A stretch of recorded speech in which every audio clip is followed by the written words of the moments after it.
चिंचवड शहरातील विविध नागरिकांच्या प्रश्नांवर आवाज उठवण्यासाठी गुरुवारी आयोजित करण्यात आलेल्या जागर मोर्चाच्या पार्श्वभूमीवर शहराध्यक्ष चेतन पवार यांनी सत्ताधाऱ्यांवर सडकून टीका केली। ही पुनवळे येथील जो भूखंड आहे, खरं तर तो संपूर्ण भूखंड हा 200 गुंठ्याचा होता। जी 91 गुंठे महानगरपालिकेच्या ताब्यात आली, तर आमच्या येथील 4 कॉर्पोरेटर होते, त्यांनी देखील या ठिकाणी विरोध केला। महापौरांना कोणाचा दबाव होता की महापौरांनी हा प्रस्ताव घाईघाई मंजूर केला। खरं तर तो प्रस्ताव दप्तरी दाखल करायला पाहिजे होता। त्यांनी सांगितलं की सत्ताधारी आमदारांच्या आग्रहाखातर संबंधित तळवडे भागातील शाळेसाठी आरक्षित असणाऱ्या भूखंडाचा घाट घालण्यात आला असून या माध्यमातून होणारे खाजगीकरण जनसामान्यांच्या हिताला बाधक ठरणार आहे। खरं तर या झोपलेल्या प्रशासनाला जाग यावी म्हणून आज आम्ही पूर्ण पिंपरी चिंचवड शहर शिवसेना उद्धव बाळासाहेब ठाकरे गटाच्या वतीने आज या ठिकाणी जागर मोर्चाचं आयोजन केलं होतं। मी आपल्या प्रसार माध्यमांच्या माध्यमातून सुद्धा आम्ही मागच्या वेळेस सांगितलं होतं की पुनवळे येथील जो भूखंड आहे, खरं तर तो संपूर्ण भूखंड हा 200 गुंठ्याचा होता, परंतु तब्बल फक्त 91 गुंठे जमीन ही महानगरपालिकेची आणि ती अशी अविस्तृत असताना जी 91 गुंठे महानगरपालिकेच्या ताब्यात आली, ती महानगरपालिकेला खाजगी संस्थेला जी ऑक्सफर्ड जी संस्था आहे त्या संस्थेला देण्याचा एवढा घाट का घातला गेला। खरं तर त्या संस्थेला देण्यासाठी खरं तर आमच्या येथील 4 कॉर्पोरेटर होते, त्यांनी देखील या ठिकाणी विरोध केला। आपण पाहिला असेल भाजपच्या बऱ्याचशा नगरसेवकांनी जे सत्ताधारी आहेत त्यांनी देखील तो भूखंड देण्यास विरोध केला होता। राष्ट्रवादी यांनी फक्त बघायची भूमिका घेतली, कारण आम्ही पहिल्या दिवसापासून सांगतोय की राष्ट्रवादी ही भाजपचीच बी टीम आहे, त्यांना पूर्ण सहकार्य करणारी आहेत। जर या सगळ्यांचा विरोध होता असताना आयुक्ताला नेमकं कोणाचा दबाव होता आणि विशेष म्हणजे महापौरांना कोणाचा दबाव होता की महापौरांनी हा प्रस्ताव घाईघाई मंजूर केला। खरं तर तो प्रस्ताव दप्तरी दाखल करायला पाहिजे होता, परंतु तसं न करता तो प्रस्ताव मंजूर करण्यात आला त्या ठिकाणी आणि अतिशय कवडीमोल भावात।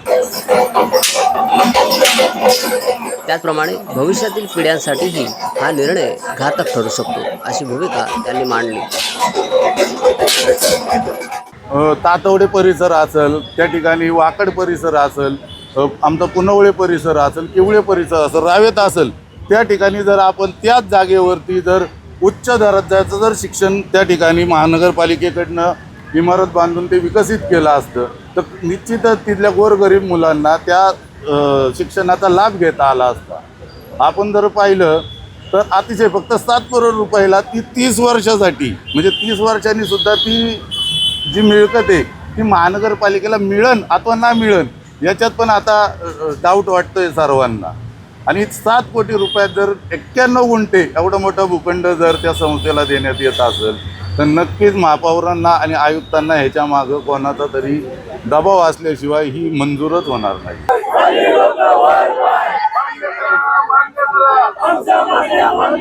पवार म्हणाले की महापालिकेच्या मालमत्तांचे खाजगीकरण, शाळांचे आरक्षण, मैदाने आणि सार्वजनिक जागांचे संरक्षण यासह विविध प्रश्नांवर नागरिकांमध्ये मोठी नाराजी आहे।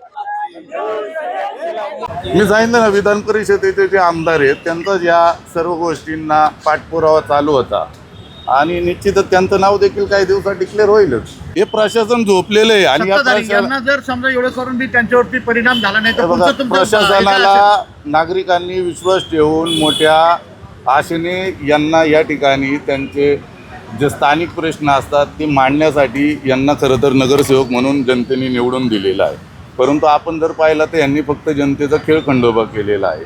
आज पुनवळेच्या ज्या भूखंडाला खरं तर सर्व सत्ताधाऱ्यांनी विरोध करायला पाहिजे होता। राष्ट्रवादी हा विरोधी पक्षाच्या भूमिकेत आहे, खरं तर राष्ट्रवादीने हा मोठा विरोध करायला पाहिजे होता, परंतु नेहमीप्रमाणे आपली बी टीम असल्यागत राष्ट्रवादीने देखील त्यांना उघडझाप केली।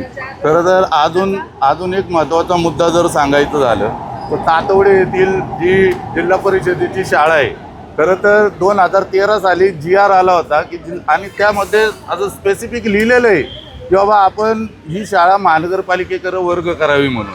2013 ते आता 2026 चालू आहे, तब्बल 17 वर्ष। या 2009 साली ज्यावेळेस तातवडे महानगरपालिकेत आलं, 2009 ते 2026 तब्बल 17 वर्ष आलं, परंतु जिल्हा परिषदेची शाळा आजपर्यंत यांनी वर्गीकरण करावी असं यांच्या मनात देखील येत नाही। तिथले जे गोरगरीब विद्यार्थी असतात आजही त्यांना ज्या पिंपरी चिंचवड महानगरपालिकेमार्फत ज्या सुखसुविधा मिळतात खरं तर ते त्या ठिकाणी वंचित राहतात. आणि आपण जर पाहिलं तर आमचा प्रमुख मुद्दा दापोडी येथील जे सर्वे नंबर 16 आणि 17मध्ये जे प्लेइंग ग्राउंडचं आरक्षण आहे क्रीडांगणाचं, गेली अनेक वर्ष झालं ते महानगरपालिकेच्या ताब्यात आहे, परंतु महानगरपालिकेकडनं ते कोणत्या तरी खाजगी संस्थेला देण्यासाठी, कोणत्या तरी बिल्डरच्या घशात घालण्यासाठी खरं तर हा डाव चाललेला आहे. आमची तुमच्या सर्वांमार्फत एकच माफक मागणी आहे, मी असेल, आमचे सहसंपर्क प्रमुख आहेत आमदार साहेब गौतम भाऊ चाबुकस्वार, आमचे तुषार भाऊ नवले, आमच्या सर्व शिवसेनेच्या वतीने एक मागणी आहे की हे जे अशा प्रकारचे भूखंड जे असतील, जे आपण महानगरपालिका खाजगी संस्थांना देतात, तर पिंपरी चिंचवडचं हे खाजगीकरण करू नये, कारण त्यातून गोरगरीब लोकांची आशा हा भ्रमनिरास होत आहे. येत्या काळात प्रशासनाने आणि सत्ताधाऱ्यांनी या मागण्यांकडे दुर्लक्ष केल्यास पावसाळी अधिवेशनात वरिष्ठ नेत्यांमार्फत सरकारला जाब विचारला जाईल असा इशाराही त्यांनी दिला. त्यानंतरही न्याय न मिळाल्यास न्यायालयीन लढा उभारण्यात येईल असे चेतन पवार यांनी स्पष्ट केले आहे. नागरिकांच्या हक्कासाठी शेवटपर्यंत संघर्ष करण्याचा निर्धार त्यांनी व्यक्त केला आहे.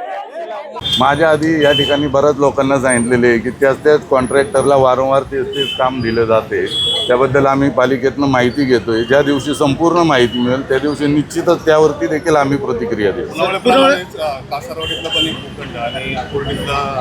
मी सांगितलं ना, महानगरपालिकेकडनं सध्या महानगरपालिकेने एक बोर्ड लावा की सदर आरक्षण हे आम्ही ह्याच्या खाजगीकरणासाठी देत आहोत.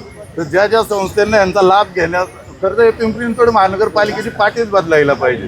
पिंपरी चिंचवड महानगरपालिकेऐवजी इथं असं यांनी दुकान उघडल्यागत केलेलं आहे किंवा आमचे जे आरक्षित भूखंड आहेत ते आम्ही भाडे तत्वावरती देत आहोत म्हणून. आणि ज्या ज्या संस्थेला ज्या ज्या मोठमोठ्या कारभाऱ्यांना याचा लाभ घ्यायचा आहे त्यांनी यांचा त्वरित लाभ घ्यावा अशी फलक लावण्यात यावा. सिटी प्लस मराठीसाठी गणेश पोरे, पिंपरी चिंचवड.